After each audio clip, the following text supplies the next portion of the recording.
Hello and welcome to the news tonight, your one stop for the day's top stories. Let's start with the headlines.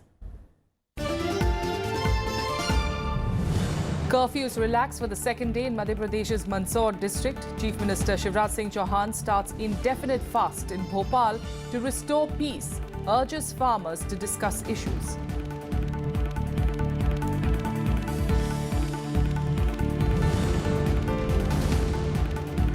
Gorkha Jan Mukti Morcha says its fight will continue to secure people's rights in the hills. Chief Minister Mamata Banerjee reviews law and order situation, issues instructions to provide support to tourists stranded in Darjeeling and Siliguri.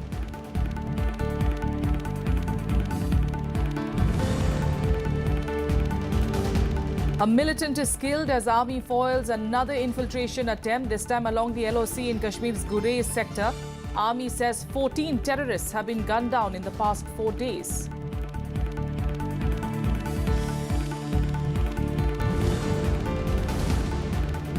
And UK Prime Minister Theresa May forms a minority government, keeps the ministerial team unchanged.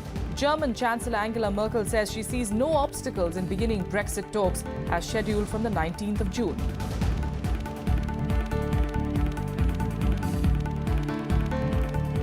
Starting with the latest on the farmers' agitation, the situation in Mandsaur in Madhya Pradesh remained tense but under control today as no new untoward incident was reported from the district. In a move to appease farmers, Chief Minister Shivraj Singh Chauhan began his indefinite fast to restore normalcy in the state. Meanwhile, farmers in Tamil Nadu called off their protests temporarily after the Chief Minister of the state assured them of fulfilling their demands. Curfew was relaxed for the second day in Madhya Pradesh's Mandsaur district. The epicenter of the farmers' agitation in the state witnessed no untoward incident on Saturday. Curfew was relaxed from 8 a.m. to 8 p.m. in 5 police station areas. Internet services were suspended though as a precautionary measure. किसान को मांगों का जैसा भाव जो चल रहा था वही भाव मिलना चाहिए, उचित भाव का मूल्यांकन मिलना चाहिए। अभी जो जहां 5000 के सोयाबीन थी, अरहर थी, वो सब रिवर्स हो गई। इससे दिक्कत तो आई, हालत खराब। एक क्विंटल पे आज भी 2000 का मिनिमम कम पड़ रहा है। रिवर्स हो गए भाव, जो भी माल है, जो दाना, चनिया, गेहूं वगैरह सब कम पैसे में बेचेंगे थोड़ी किसान क्या, वही तो हो रही है। वो इसीलिए आंदोलन कर रहे हैं किसान। लागत लगाते हैं 100 रुपया और उनको बेचने जाता है तो 90 मिलते हैं, 80 रुपए मिलते हैं, तो ये लॉस वो बर्दाश्त नहीं कर सकता है।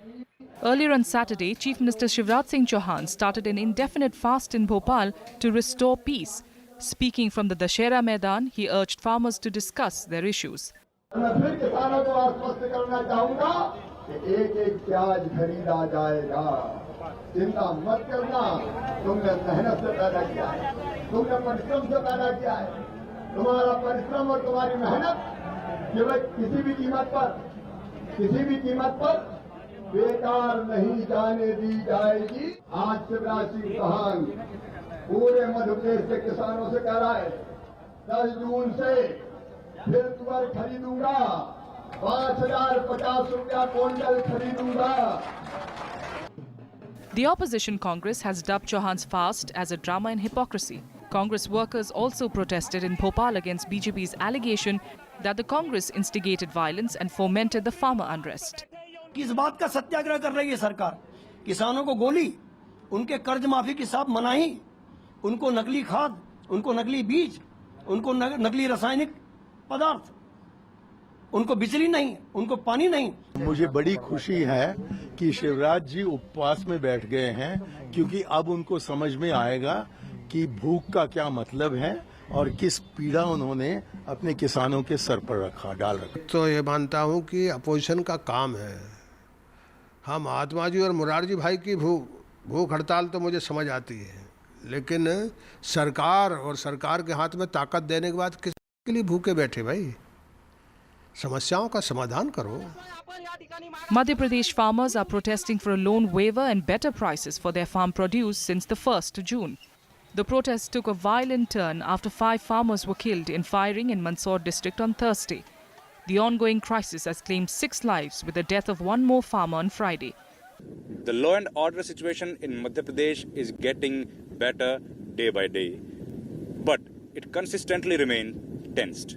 Despite of the Chief Minister is sitting on the fast and he has announced a series of plans for the farmers, the farmer leaders are still remain critical and skeptical about the Chief Minister's actions. They are still saying that they can't foresee any positive fallout of all these plans. In Mandsaur, with camera person Sanjay Kumar, Ravin Singh Shoran for Rajya Sabha TV. Meanwhile, the army continued to patrol Darjeeling, Kalimpong and Kurseong towns as life returned to normal in the hills with no further violence reported so far. The Gorkha Janmukti Morcha chief Bimal Gurung, however, said that his party's agitation will continue in Darjeeling against Mamata Banerjee's style of politics. The protests in Darjeeling, spearheaded by the Gorkha Janmukti Morcha, found an echo in the national capital on Saturday, with party members staging a protest outside the Bangla House in Delhi. Mamata Banerjee का अत्याचार अनेगरी नहीं चलेगा। हमारी भाषा खाली नेपाली भाषा है। नेपाली भाषा ने मान्यता मिला कितना साल हो गया है, लेकिन अभी हम क्यों बांग्ला भाषा क्यों पढ़ेंगे?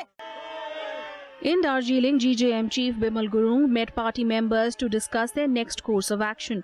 He also requested West Bengal Chief Minister Mamata Banerjee not to play divide and rule politics in the hills. But the party said it will continue its fight for people's rights. गणतांत्रिक होगा, बहुत अच्छा एक धरना वगैरह वगैरह जुलूस सब ऐसे होगा, मगर स्ट्राइक नहीं होगा। स्ट्राइक अभी देखो ना, ये तो इमरजेंसी हो गया, मैं भी स्ट्राइक के पक्ष में नहीं हूँ, लेकिन जबरदस्ती वो आदमी को दबाने का काम करेगा तो ऑटोमेटिकली हो जाएगा ना। तो लास्ट ममता जी को कोई मैसेज देना चाहेंगे? मैं रिक्वेस्ट करना चाहता हूँ, वो एक सीएम है, मैं हम लोग आदर संस्कार करना चाहता हूँ, उसको डिवाइड एंड पॉलिसी नहीं करना चाहिए। यहाँ पर जो जीटीए को अच्छा तरीका से नहीं चल पा रहे, the government has as per the act agreement इनको ट्रांसफर करना था 59 डिपार्टमेंट्स, अभी तक फुल्ली ट्रांसफर नहीं हुआ है। Chief Minister Mamata Banerjee also held an administrative meeting with ministers and police officials to review the law and order situation. She gave strict instructions to officials to provide complete support to tourists stranded in Darjeeling and Siliguri. Compromise কখনো বোমা দিয়ে বোমার হয় না, compromise কখনো বোমা দিয়ে লাঠি দিয়ে আগুন দিয়ে হয় না। সুতরাং আইন আইনের পথে চলবে, যারা অন্যায় করেছে কেস কাছারি যা হয়েছে সেটা প্রশাসনের ব্যাপার, প্রশাসন প্রশাসনের মতো আইনত। Meanwhile, life limped back to normal in Darjeeling as people resumed work and shops and businesses opened again. The Aviation Ministry allotted 2 special flights of Air India and SpiceJet from Bagdogra to Kolkata for the stranded tourists. With inputs from Akhilesh Suman, Bureau Report for Rajya Sabha TV. A militant was killed today in Gurez sector of Bandipora district in North Kashmir during the army's attempt to foil an infiltration bid. The incident took place when the army suspected movement of militants trying to sneak into the valley from across the border. This was the 8th infiltration attempt in less than a fortnight in North Kashmir. After today's operation, the number of militants killed along the LOC in North Kashmir has gone up to 14 in the past 4 days. The army has killed 41 armed intruders so far along the LOC in 2017 in 24 infiltration attempts.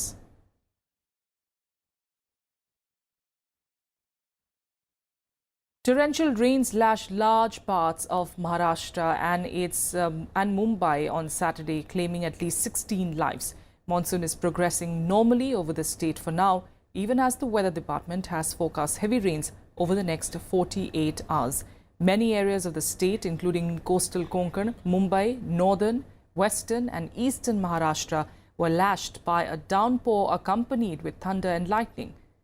There was waterlogging in low-lying areas in some cities as gutters and stormwater drains were flooded. The situation was similar across Mumbai as well, despite the BMC having claimed earlier this week that the city was monsoon ready. Mumbai शहर के ऊपर पिछले 3 दिनों से जो है बरसात के आंकड़े सामने आ रहे हैं, काफ़ी अच्छे हैं। Moderate to heavy rainfall Mumbai में कई जगह पर हो रहा है। पनवेल में 100 मिलीमीटर से ज़्यादा बरसात की आंकड़े सामने आए हैं। अगर मुंबई के ऊपर अगर आप नॉर्थ में जाएंगे तो डहाणू, पालघर में भी 200 मिलीमीटर से ज़्यादा वर्षा हो रही है। In Hyderabad, heavy downpour was a respite from the heat, but also brought flooding in several areas. According to the IMD, India is likely to receive higher monsoon rainfall than previously forecast as concern over the El Nino has eased. India defines average or normal rainfall as between 96% and 104% of the 50-year average.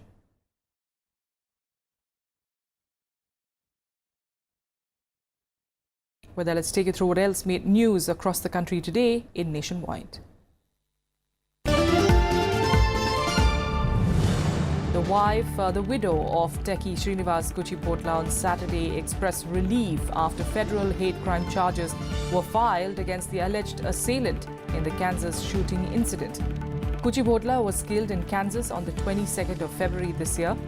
The U.S. Department of Justice accused a former U.S. Navy personnel of killing the Indian national because of his race, color, religion, and national origin.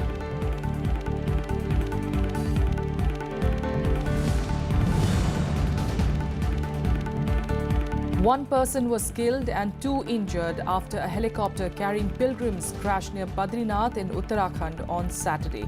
The helicopter crashed soon after takeoff, killing a crew member and injuring 2 pilots. All 5 passengers, though, were reportedly safe. Uttarakhand Chief Minister Trivendra Singh Rawat expressed grief over the incident.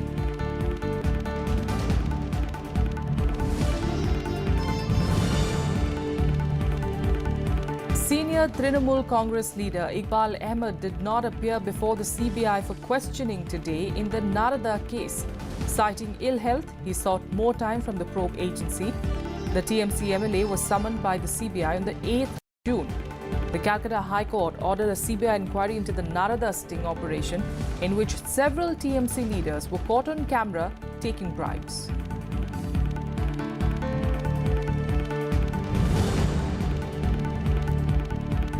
BJP President Amit Shah continued his Raipur tour today. The visit aims to strengthen the party ahead of the 2018 Assembly polls and the 2019 general elections. Addressing the media, Amit Shah said that the party will win more than 65 seats and form a strong government in the state. Shah arrived in Raipur on Thursday and held meetings with party leaders.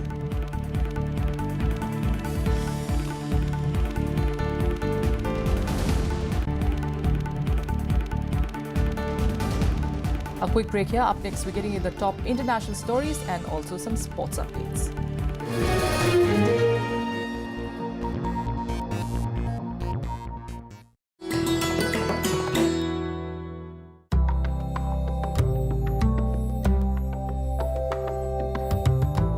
The art of painting comes to us from the prehistoric period.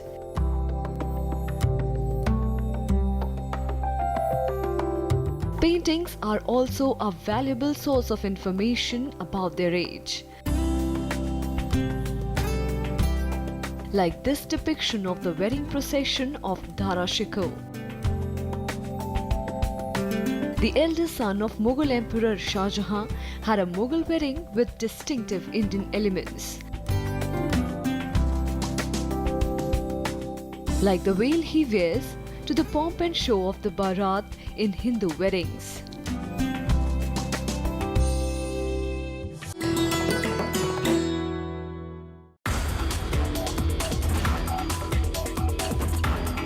You must be knowing of DNA fingerprinting. That technology in India was started by our former director, Dr. Lalji Singh. Large number of initiatives are being done in this institute. We are also very active now in commercializing our product.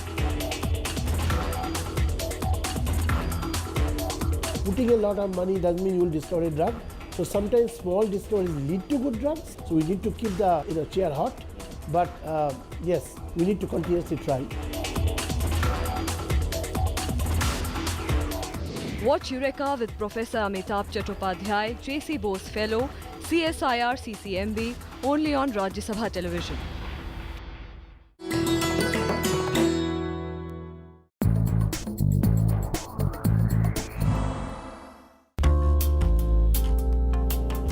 From cowries to metal pieces, Indian currency has seen many changes. The earliest punch-marked coins came from Gandhar. The East India Company at the turn of the 19th century also minted its own coins.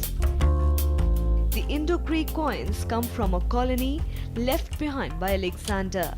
They depict the golden rule of the Guptas. with embossed human portraits and matrimonial alliances like Chandragupta Maurya's wedding with Seleucus I Nicator's daughter.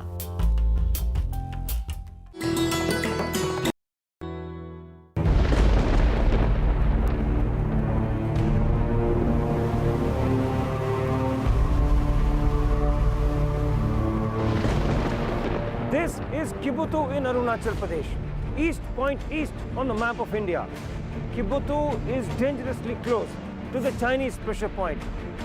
We see first-hand and unseen areas of sand dunes and see how BSF is guarding this difficult territory along the Indo-Pak borderline.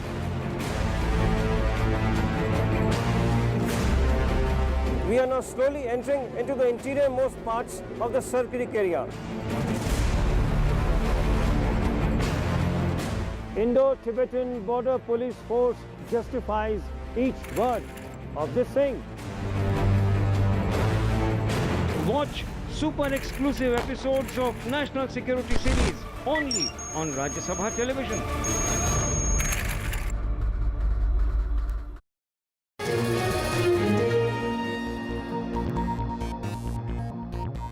Welcome back. Let's get you international news now, starting with the UK, where British Prime Minister Theresa May is working to fill out the ranks of her minority government after many of her ministers lost their seats in Thursday's snap elections.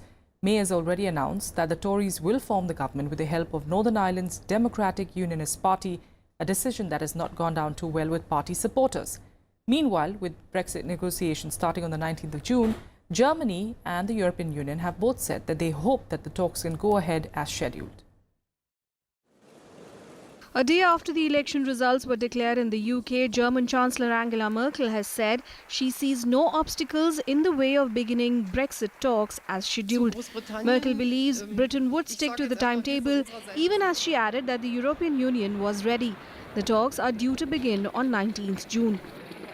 Zu Großbritannien, ich sage jetzt erstmal, wir von unserer Seite sind verhandlungsbereit. Wir haben uns sozusagen vorbereitet, wir haben die Leitlinien fertig, wir haben den Termin bestimmt und ich gehe davon aus, dass auch Großbritannien, nach dem, was ich heute gehört habe, auch von der Premierministerin, seinen Verhandlungsplan einhalten will. Wir wollen zügig verhandeln, wir wollen im Zeitrahmen verhandeln und deshalb glaube ich, dass zur Stunde nichts dagegen spricht, dass diese Verhandlungen so, wie das auch beschlossen wurde und verabredet wurde.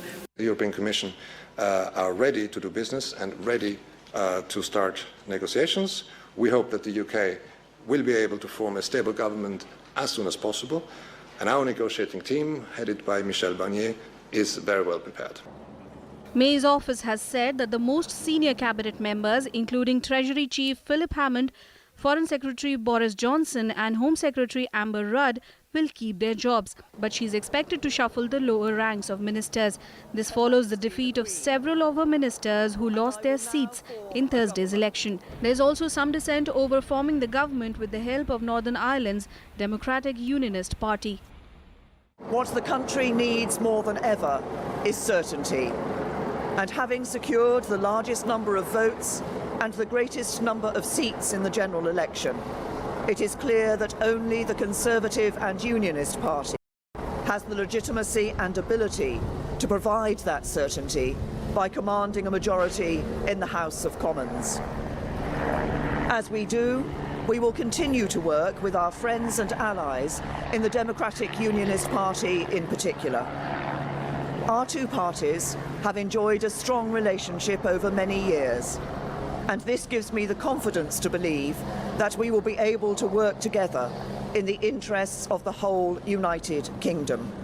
Even as she faces unrelenting criticism over her decision to call the elections, May has vowed to steer Britain unerringly out of the European Union.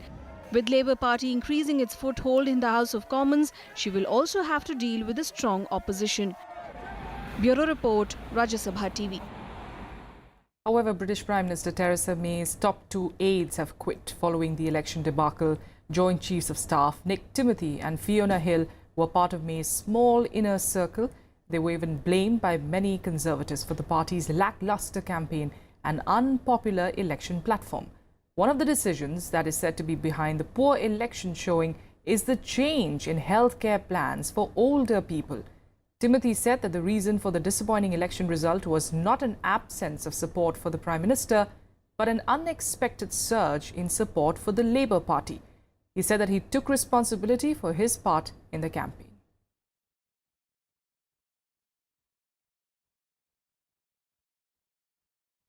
We'll continue tracking developments on that front. Meanwhile, U.S. Special Forces joined the battle against Islamist militants holed up in the southern Philippines town of Marawi.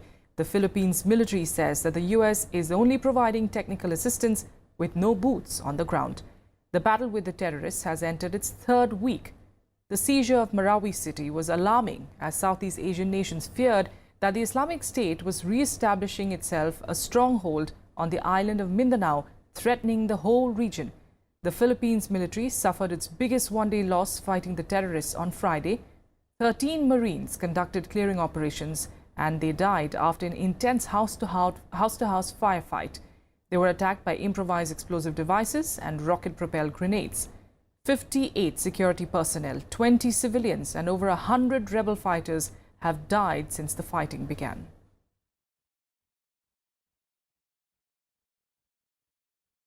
And here's a look at more developments from across the world in Global Buzz.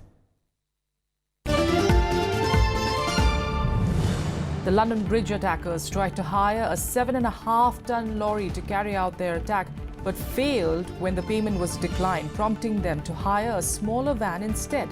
According to officials, the men tied 30 centimeters of pink ceramic knives to their wrists and had petrol bombs in their vans. The three men ganged up to carry out the Saturday attack that killed 8 people and injured a dozen.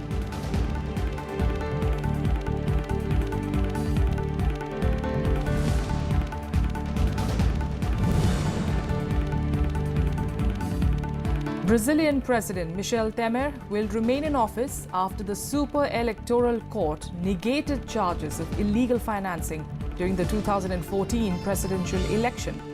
After a fierce debate over the past few days, 7 judges on the Superior Electoral Tribunal voted 4-3 against a suit about the alleged campaign.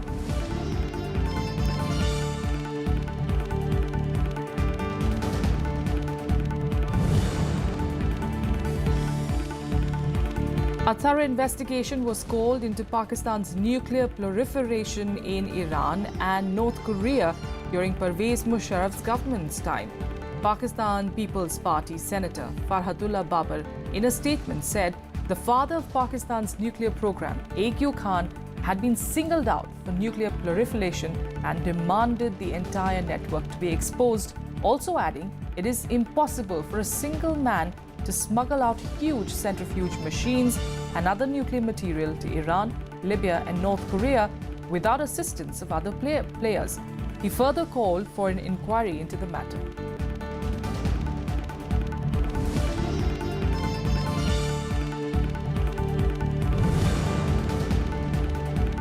The Islamic State threatened attacks in Saudi Arabia after it claimed responsibility for the attack in the Iranian parliament and mausoleum in Tehran, targeting Shiites, killing at least 17 people and injuring over 30. In a video appearing to have been recorded before the attack, 5 masked fighters were shown threatening the Shiites as well as the Saudi Arabian government.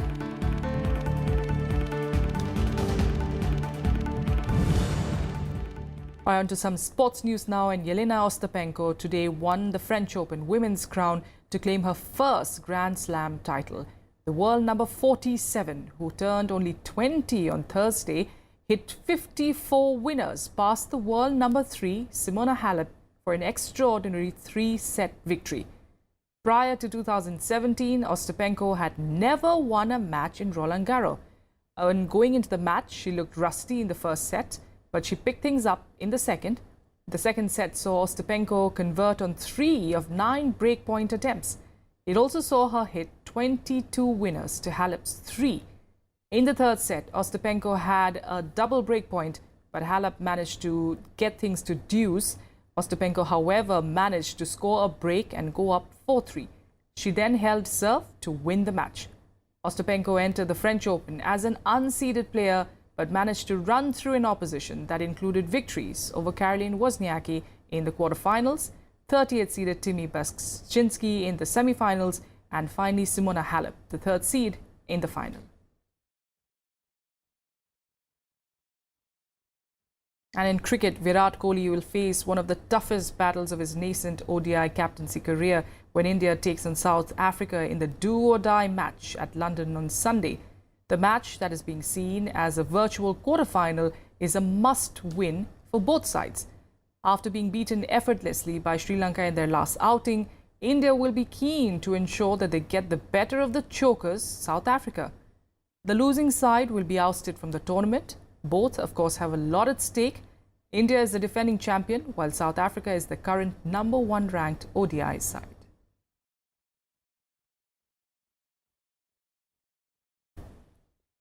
That's all we have for you on the news tonight. Thank you so much for joining us.